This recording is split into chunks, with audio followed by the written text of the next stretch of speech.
其實咧，即係本身屋企嘅 B B 啦嚇，咁啊開頭嗰2個月佢就係即係飲母乳之餘咧，其實佢都有飲奶粉嘅，係因為就我太太擔心驚唔夠奶俾佢飲啊嘛，咁啊一半餵奶粉，有一半就餵呢個母乳。咁其實咧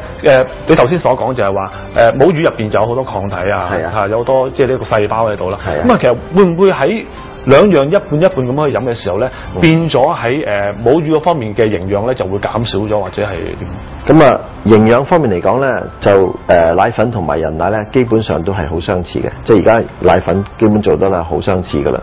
咁所以咧，營養上就冇乜問題嘅。咁當然即係其他嘅好處，譬如話敏感嘅問題啊，呢個抵抗病菌嘅能力，呢啲就少咗啲啦。但係咧，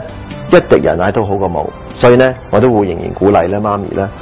就算你餵到一半，或者你餵到1/3，幾多都好啦，你能夠做幾多就盡量做嚇。咁所以咧，即係呢個奶粉嗰度咧，其實都唔會話即係對於令到母乳嗰個效果咧消失咗，只係減退咗啦，係唔會冇咗，即係唔會針對咗母乳嗰個嘅效果嘅。咁所以我都會鼓勵媽咪盡量安排咯嚇。咁而且好多時香港現代嘅女性又要做嘢啊，又要返工啊，或者有其他嘅事情要做嘅時候，有時真係要有啲人奶即係有奶粉去幫助啦。咁啊夜晚嘅時候輔助下奶粉，或者都可以係好一個方法嚟嘅。咁有冇啲 B B 飲母乳都係會出現敏感嘅情況？有嘅，呢個係好少嘅情況。即係咧，其實大部分嘅 B B 如果佢有敏感嘅家族史或者過敏嘅體質，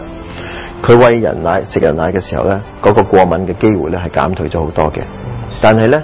都有啲 B B 真係食住人奶都仍然有過敏，仍然咧會有皮膚濕疹啊嗰啲咁樣。咁點解咧咁樣？主要嘅原因咧就係嗰啲嘅致敏源咧，即係譬如話牛奶啊、雞蛋啊呢啲咁樣嘅食物嘅致敏源，從媽咪嘅食物嗰度走去牛奶，走去佢媽咪嘅人奶嗰度，而至入咗 B B 嗰度。咁呢個咧即係有少少可能係即係遺傳因子上面咧。媽咪製造奶嘅過程，媽咪吸收食物嘅過程咧，都有一個因素喺度。咁喺咁嘅情況，呢個好少嘅情況咧，我哋或者會提議個媽咪唔好餵人奶，要餵一啲好特別嘅奶粉，先至可以能夠減低嗰個嘅敏感嘅情況嘅，都唔定。但係呢個咧就個別情況而定，而且咧係好少見噶咯。但其實咧，即係母乳入邊有好多營養可以俾到 B B 啦，係咪？咁啊，其實某程度上，媽咪係咪需要補充翻啲營養俾自己先至可以俾到 B B？冇錯，即係好似產前抬住 B B 嘅時候，媽咪需要特別嘅營養補充一樣，因為佢要食2個人嘅需要啦，係咪？咁所以佢自然咧就需要即係喺餵奶嘅時候咧，營養上面需要好充足嘅。咁其實普通嘅營養都得㗎啦，即係話你需要蛋白質、脂肪同埋呢個碳水化合物正常嘅份量，再加上更加多，等你可以做到奶。好需要好多水分，因為奶係水嚟嘅，你又要做到好多水分。除此之外，特別需要嘅咧就係鈣質啦，因為咧奶係好豐富鈣質嘅一樣嘅營養嚟嘅。咁如果媽咪嘅鈣質嘅攝取唔夠時候咧，咁啊變咗個身體會攞咗媽咪嗰啲骨頭嗰啲自己嗰啲嘅儲備出嚟就製造，咁變咗咧可能會影響佢自己嗰個鈣質嗰個嘅儲備嘅。咁所以媽咪咧需要特別食翻多啲鈣質，其他維他命都係需要，即係所以咧好多時醫生會俾一啲產後嘅維他命加埋有呢個營養嘅